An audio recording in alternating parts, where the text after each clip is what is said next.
So tonight we are talking to or about Knutsford Express. As you heard in the teaser, Knutsford Express is doing big things this year, and we're long overdue for a chat. So joining us this evening is their CEO, Oliver Townsend. Hi, Oliver. Hi, Khalila. Good evening. Thanks for having me. And good evening to your viewers from Jamaica and around the world. And welcome to Taking Stock for the very first time. It's great to have you. Good to be here. So for those of us, or those of our viewers who aren't familiar with you, I think Knutsford is a household name by this point. We know what Knutsford is and what you guys do. But give us a look into your background. How did you get started in business? What I would say is the formative years, I've tried a couple of things, but most of my life was spent actually in tourism, in destination management.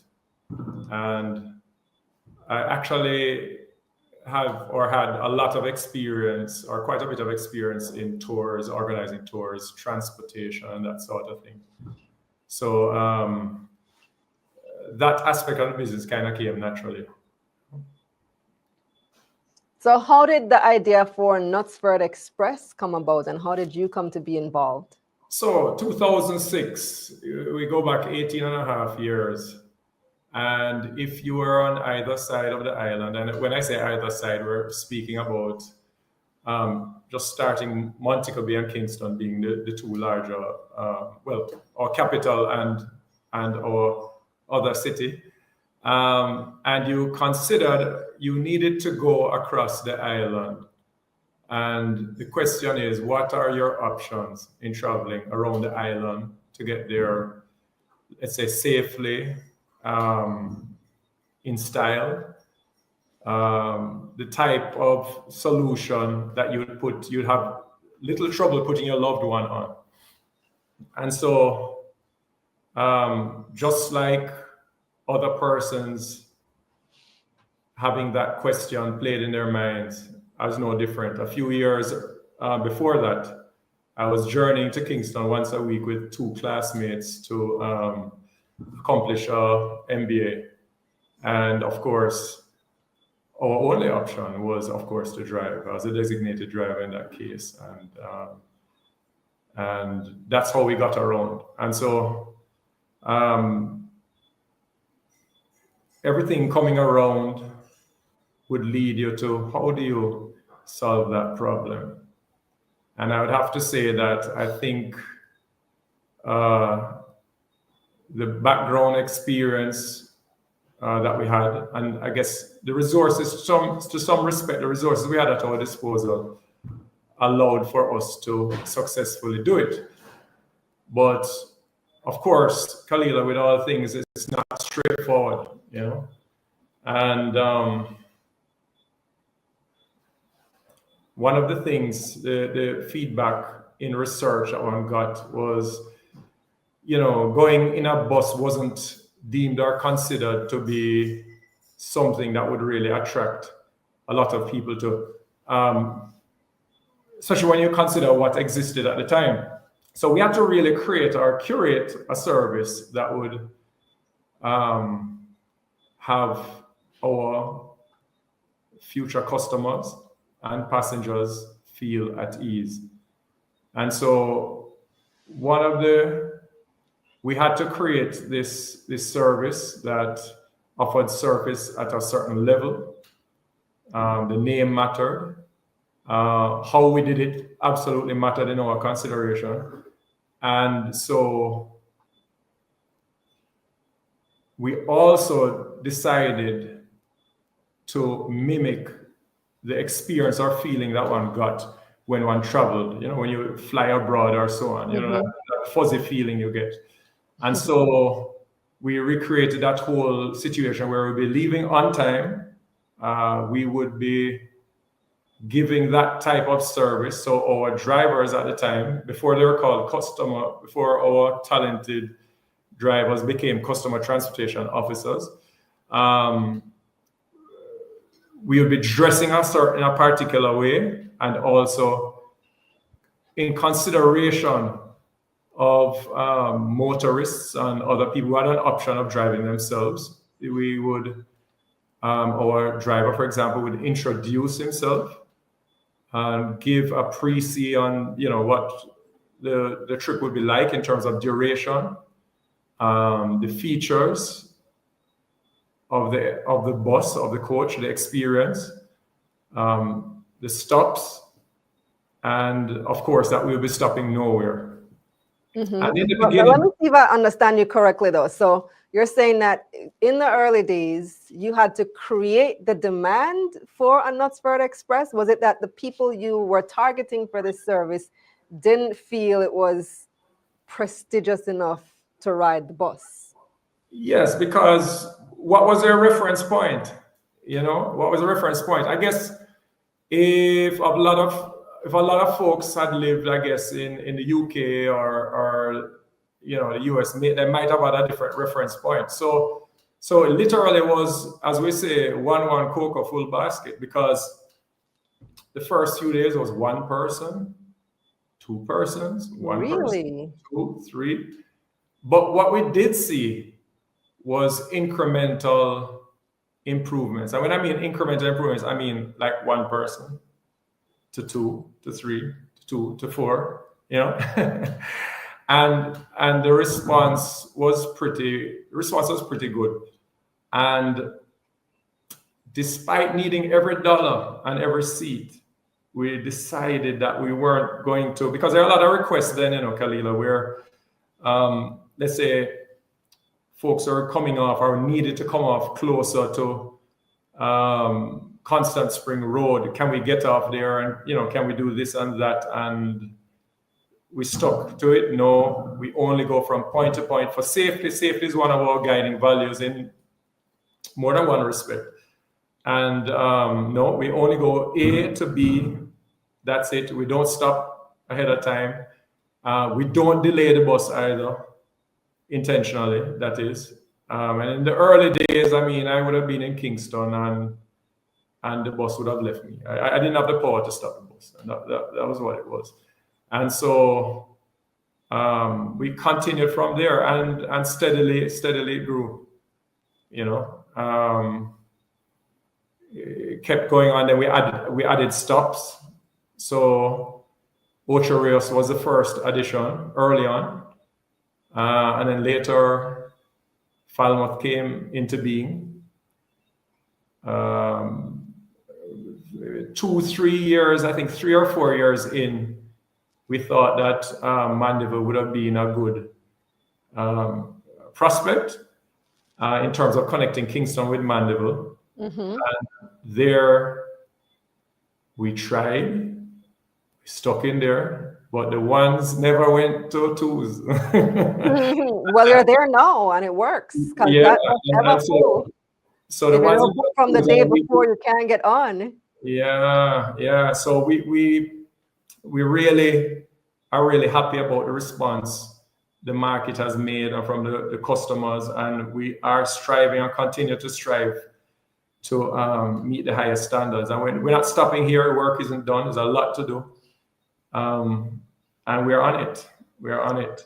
So you guys really created that market. And the way I see it, there is still a lot of opportunity in that industry as well. I feel like it's an underserved market, because me coming from Belize, I am used to regular bus service. The buses might not be as nice as the Knutsford, but they do leave on time and they take you from point to point.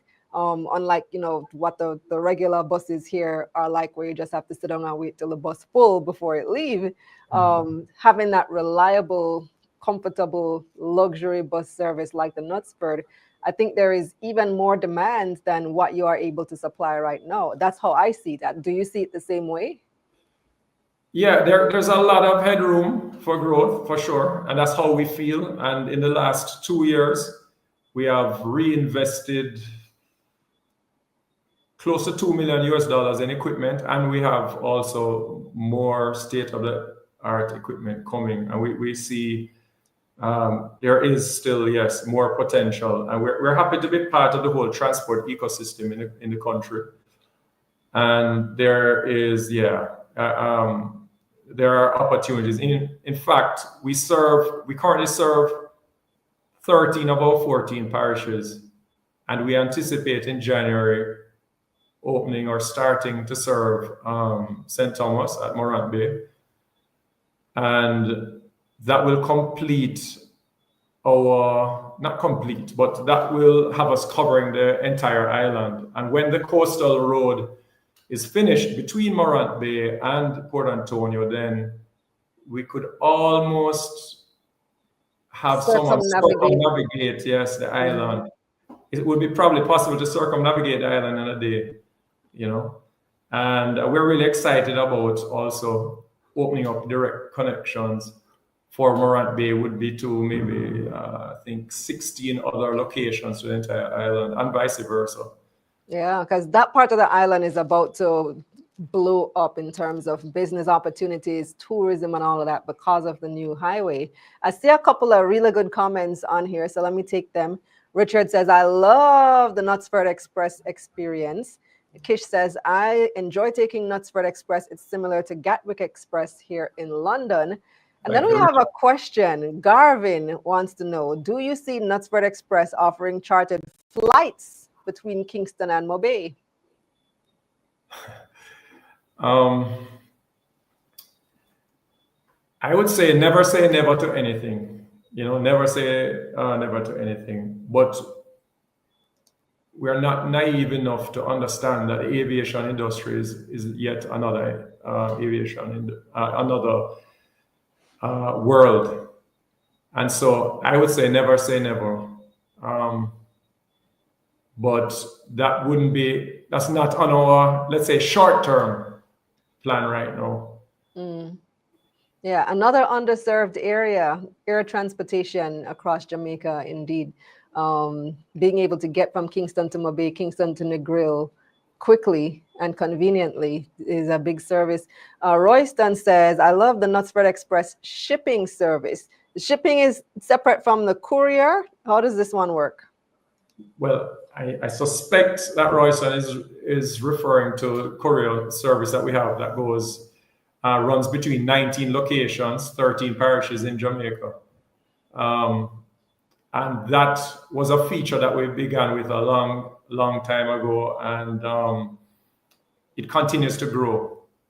And the ability for someone to have an item move across the island multiple times daily in terms of the North Coast and the South Coast to some extent does really well for us, and we get good feedback. We're happy also. We're really happy to know that it matters, it makes a difference.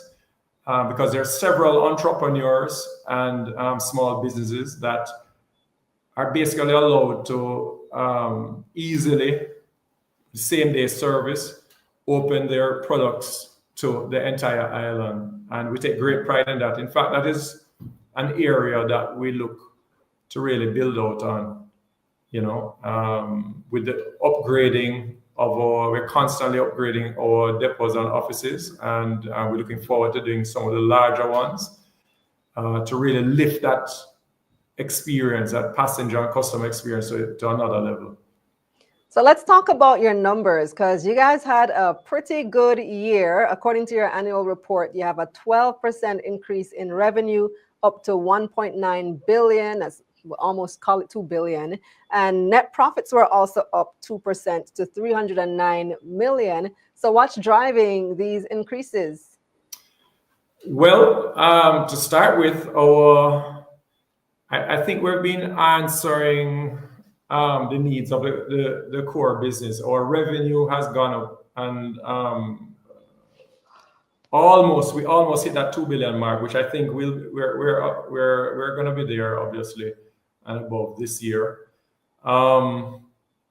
There were some efficiencies that have come into place. We have some newer units, buses, coaches, that offer some efficiency in terms of our scheduling. We optimized our scheduling a bit. And also, of course, outside of our core business, our investments, other income contributed significantly to that result. And Drax Hall is our, let's say, the only depot or office that we currently own. And it was built out where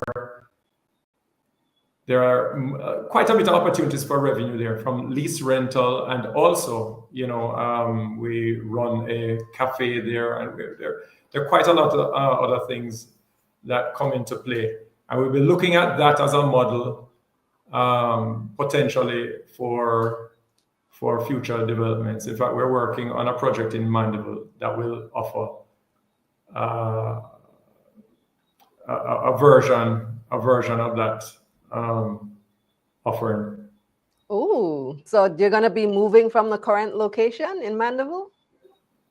It's likely when we're finished that we will, because one of the things, Khalil, that we're trying to do is to see how we can be more operationally efficient, and also in terms of from a national point of view, not add to congestion. So one of the things we're looking at, especially locations that are en route, is to see how we can stay more, let's say, more on the periphery of the towns instead of going into the middle of the towns, which adds congestion and also adds time to the journey. And as you would say, I'm sure time is money, right? Mm-hmm.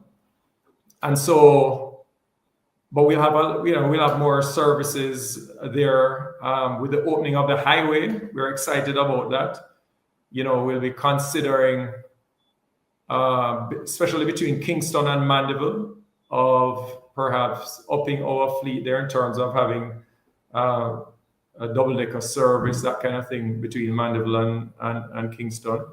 We're aware that, of course, there are more persons domiciled there traveling to Kingston from Mandeville, and vice versa, and we think there's opportunity there. Yeah, definitely. Like I said, if you don't book on Knutsford from the day before, you're not getting on Knutsford, at least that Mandeville to Kingston route.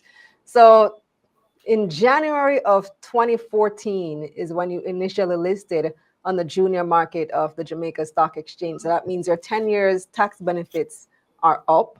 What's next for the company? Are you going to be transitioning to the main markets? And how is this going to impact your numbers? Yeah, well, we were impacted in that 2024 period. We had 5 months. Yes, I believe we had 5 months where there was no, we were subject. We would have run out, as you quite rightly said, in January. So we had 5 years at the regular rate. And so in the last few years, we're assiduously trying to build the business, build our revenue, build the business, anticipating that coming. So if you looked at the numbers, the pre-tax numbers were up quite a bit. I think we're at 300. We're about 50 million more in pre-tax profit than we were after. So no, we're well aware of this, and we're looking for opportunities where we can add more value and services to our customers and also earn increased revenues. So we mentioned the courier service earlier. The question was posed about shipping. You guys did have international shipping, but you decided to discontinue that part of the business. Why was that? No, what we are running a short-term test pilot service, and so it was offered to a small set of our existing customers. We're basically, testing the market, and we decided not to continue in that current structure. That doesn't mean that we'll never look at it again, but at the time we decided, we're going to concentrate on our core now. We want to build out our network of offices. And we might be participating in a different manner, where maybe folks who offer shipping or small businesses, we can expand their distribution of their packages around the island. So we're kind of taking it from a different angle at the moment. You guys have been at Drax Hall how long now? A year, 2 years? About 2 years? More than that?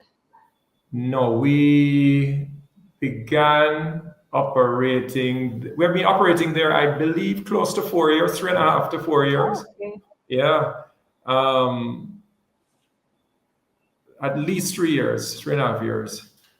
And Drax Hall seems to be like the new buzz center because everything is just booming around there. You have, the Starbucks open there, the KFC open there right next to you, CPJ open there in that same plaza. How is that location performing for you? Yeah, it's a hub of activity there. When we started, I remember meeting the mayor at the time, who is the mayor now, and he was relating that Drax Hall as Greater Ocho Rios.